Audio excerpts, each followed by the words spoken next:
What's going on, ladies and gents? So I told you guys, as I've been studying the Eagles' particular issue with the cap, I've learned a lot about the Eagles. So in today's video, guys, I want to start the week off by returning back to a topic that, number one, I think I know you guys really want to talk about, but number two, to provide some context and clarity about guys who could potentially be traded. I want to note, trading these players is not the only resolution there is available to the cap situation. Some of these guys could be cut. Some of these guys can be traded. They can be restructured.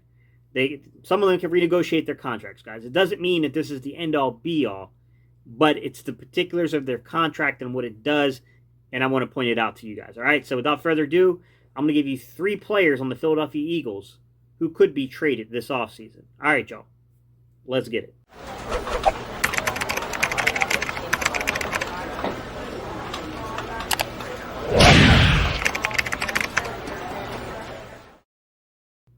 What's up, Eagles Nation? What's going on, NFL world? How you doing, division rivals? This is Steven Hyder with Gate City Sports Channel, the sports channel where the cerebral NFL fan comes for about 10 minutes of daily content. Good morning, good afternoon, or good evening, whenever it is you get around to watching this. Once again, guys, my name is Steven Hyder, and this is Gate City Sports Channel. All right, guys, today I'm talking about the prospects of certain players on this Eagles roster being traded, okay? As it currently sits, guys, we have to be realistic to what the cap number is and what we have to get down to, because we're currently $53.5 million over the cap. And if you haven't had a chance, go watch Lord Brunson's channel where we did a live together, and I really broke down a lot of the elements of the cap. So today what I want to bring to you guys is some of the finagling that can happen here with trading players to get a return on value for the loss that you're getting, right? While shrinking that cap space, okay? Because this is one of the options. But as I stated earlier in the video, guys, don't think that this is the only way for resolution to occur, okay? I'm going to name some guys, but this is strictly business. This is only by the cap. This is what it can save you against the cap. This is the peculiars and the particulars of their contracts, okay? It does not mean it's the only option forward. It does not mean this is the only thing that can happen to save and have cost-effective measures. It also doesn't mean it's going to happen, guys. But I'm just saying be aware of it, guys, that there's savings in their contract. You should be aware of the savings, but at the same time, guys, it doesn't mean it's 1,100%, whatever you want to say, is going to happen, right? There are other alternatives. But with that said, I'm going to give you 3 names. I might even throw in an extra name or 2 for you guys just to give you a better feel for it. I'm going to give you 3 names that have leverage in their contracts to trade them. There's a lot of, ways that their salaries can get dumped. You can recoup money back for them, and at the same time still get compensation through the draft for these players. I will note, obviously the names I'm about to name to you have to have value from other teams. So, of course, these are going to be players that in an idealized situation, we don't want to walk out the door. Nonetheless, that always has to be in consideration, right? You can't just say, oh, it won't happen. Well, we don't know. We don't know. If someone's going to offer you enough compensation for that player and you're already in a cap situation, you can't rule something out. So without further ado, guys, let's get into some of those names. Let me start with number 1 on the list. It's someone that it ain't going to shock you. You already know this name's coming.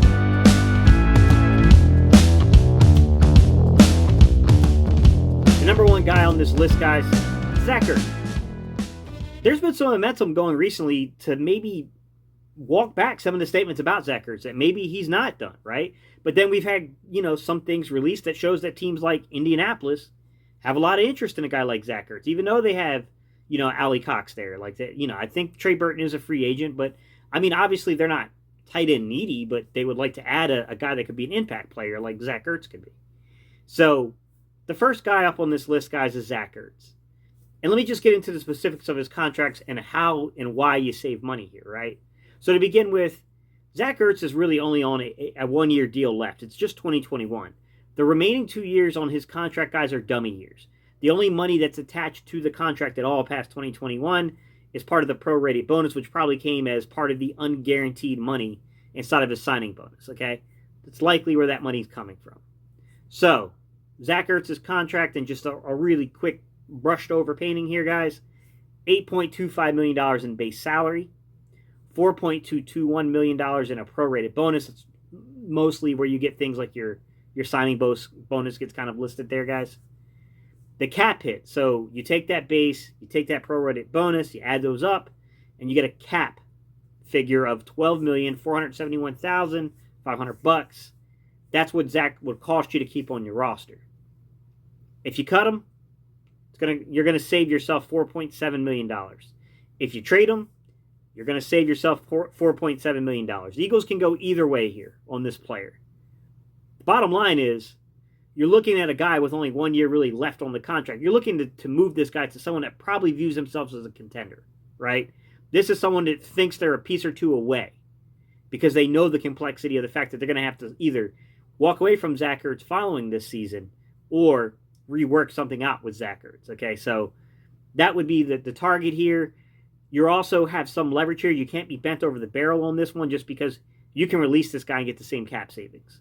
So it doesn't matter if you're releasing him or trade him. The only real benefit to trading the guy is getting back some form of compensation for him leaving. So Zach Ertz, that's the number one guy. That's the one we all knew was coming. But let me get into a couple other guys that maybe you haven't considered and maybe you haven't heard the figures behind their contract yet. All right, so let's get to number 2.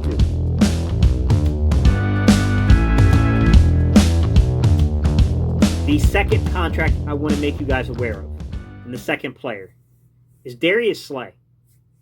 Look, I'm not saying I want to lose Darius Slay, guys. Please don't confuse my words. I'm not even saying this is going to happen. I'm just saying there's savings in his contract via a trade, okay?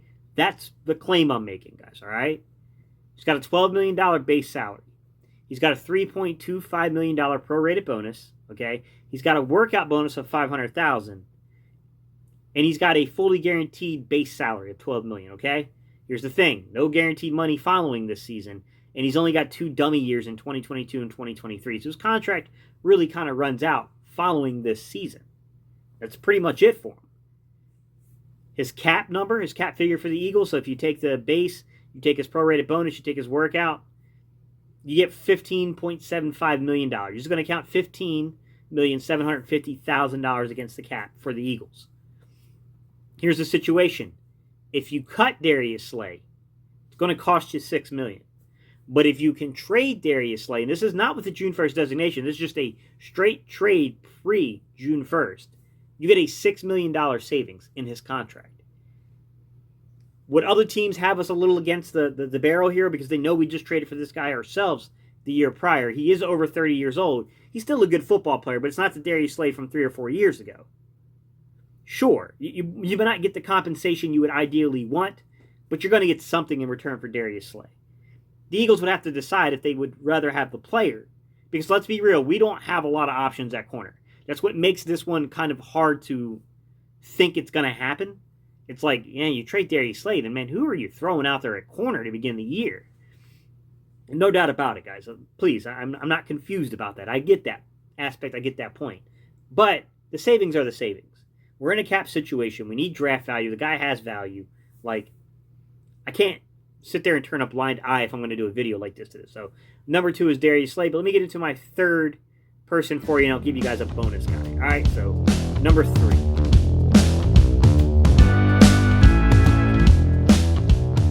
All right, guys. Number 3 on this list. It's a very similar aspect in the contract to Zach Ertz, but still profoundly different. Derrick Barnett is the third guy who probably has a trade written all over him, okay? Like, the Eagles would obviously love to move him via trade than just cut him. But I want you to understand why I'm saying his contract is similar. I know he's on a 5th-year option as a rookie, being a former first-round pick, and that's inherently different from Zach Ertz's situation, which is coming off of a second contract. I get that. I'm not saying that part, guys. What I'm saying is different is that he's one of these guys that whether you cut him, whether you trade him, the savings is the same. You're saving $10 million, whether it's a cut, whether it's a trade.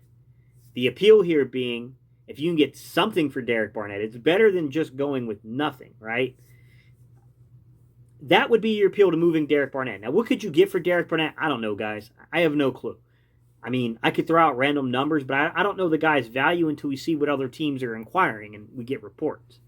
I mean, off the cuff, what would I think Derrick Barnett would return? I would think that, if you got a team that really feels like it's just a pass rusher away from being a dominant defense and a contender, maybe you can get a third and a third and a fifth rounder, a fourth and a fifth rounder for him, something like that. Like maybe you can get that kind of return back on Derrick Barnett. I know that's sad considering the fact that he's still young. Derrick Barnett's a very young guy, and the fact is that he could restructure this contract. He could definitely restructure the contract and stick around Philly and still give us a significant cap savings. I'm not saying that's not possible, guys. That's 100% still possible. We still need pass rushers ourselves, and Derrick Barnett's young. So I'm not saying that write this off completely, this is going to happen, but I'm saying be aware of the contract, guys. The contract makes a lot of sense to deal and to move.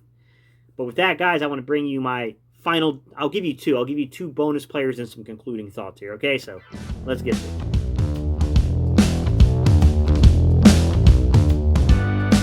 I know you guys are probably expecting me to say Carson Wentz or Jalen Hurts. I'm not going to do that to you guys. It's too cheap form of a content here, and it's too obvious to say that. Carson Wentz will cost you $24.5 million if you cut him, but if you're successfully able to trade Carson Wentz, you'd get back over $800,000 in compensation for him. That it's too cheap for him. It's not where I'm going with this, guys, all right? That's the numbers, just so you know, and you have them. But that's not my fourth or my fifth guy for you. My fourth guy, it's Brandon Brooks. Brandon Brooks you got to watch out for because he's coming off of consecutive injuries, right? He's always been a quick healer, and he's always gotten himself back together. I respect a lot about Brandon Brooks. When he's in the football game, this is one of the best right guards in football, arguably the best right guard in football. The problem is he has been injured a lot for the Eagles, and at some point you do have to kind of build. You got to start the rebuild, right? You got to start to retool, rebuild, whatever you want to call it. You got to start the process, right? Right now, if you were to cut Derrick Barnett, he's protected, man. You're gonna sink yourself to $8 million. It's gonna cost you $8 million to cut him. But if you were to trade him, you would actually get back $2.3 million in savings. That's not significant, but it's something, right? It's a guy that will have value and who will, someone that's really contending and just feels that they need to upgrade their offensive line. Brandon Brooks makes sense, guys. I'm not going to sit here and say that doesn't make any sense at all. It does. I just don't know if the Eagles would actually do it because Brandon Brooks is still a really good player. It's just a matter if the Eagles think to themselves, like, we're really not close to contending. Maybe they would make this kind of move because they know that guys will trade for this. Now, I'll give you some other guys. My opinion is you could probably get Brandon Brooks to come to the negotiating table and renegotiate more money than doing this deal. My last guy I'll give you, though, would be Javon Hargraves. Another guy I don't anticipate this happening with just because Fletcher Cox, he's getting older. Javon Hargraves is the guy that you kind of signed to kind of be that guy going forward. I don't think Javon Hargraves is anywhere near Fletcher Cox's talent level, but he's younger. He's still a good football player, guys. We still got production out of him, even though we expected more. We expected him to be a little bit more dominant. Javon Hargraves, if you cut him, costs you $7.3 million, guys. But if you can find a trading partner for Javon Hargraves, you get a savings of $5.4 million, okay? Do I think it happens? No. Could it happen in theory? Sure. But that's 5 guys I just gave you in total. Zach Ertz, Darius Slay, Derrick Barnett, Brandon Brooks, Javon Hargraves all have cap savings if you look into their contracts, if you can trade them. Whether that'll happen or not, I don't know. I can't predict it, guys. I know the Eagles would like to get compensation for somebody. I mean, the only way you're going to really rebuild this team is through the draft because, even when you move these guys, even when you cut these guys, right, you're going to carry some of their dead money on the books for a year or two, especially it's going to be 2 years if you go to post June 1st, designated cut or trade. You got to carry that money for 2 years then. So now you're looking at not just 2021 being affected, but 2022, which means it's going to shorten your available salary cap for 2022. Now, some things you have to make that exchange for. There's just nothing you can do about it. You have to make the exchange. But that doesn't mean that everything has to be done on this level. Right? It doesn't mean all these players have to be done like that, right? So that's the story. That's what it is, guys. Leave your feedback. Leave your comments down below. Tell me what you think. Tell me what you think the probability is of some of these guys being moved. It's hard to say, guys. I can't really predict it for you. It's really difficult to make these judgments. I will say this, guys. We need picks, and we need as many picks as we can get. We need a lot of talent infused on this roster, and it's more than just top-end tier talent we need. We need depth. Straightforward, guys. We need depth. And you want to talk about Dave Phipp not being good? I agree, guys. But at the same time, it hurts when you go through the amount of injuries the Eagles had to where you have to pull core special teams contributors and put them on the active roster in terms of, they're on the active roster, but put them in the lineup as starters because of injuries, because of things going on. That affected Dave Phipp's performance, in my opinion. Doesn't matter. He's gone. We got a new special teams coordinator. Those videos are coming up this week. But I'm just saying, like, this isn't like a cry for Dave Phipp moment. I'm just saying these type of things and the depth can be an issue, and we can see that play out on something like special teams. That was the point I was making there. All right, guys. I appreciate y'all tuning in. Don't forget, if you want to support the channel, don't forget to like, comment, and subscribe. And until the next video, guys, I'll see you then, guys.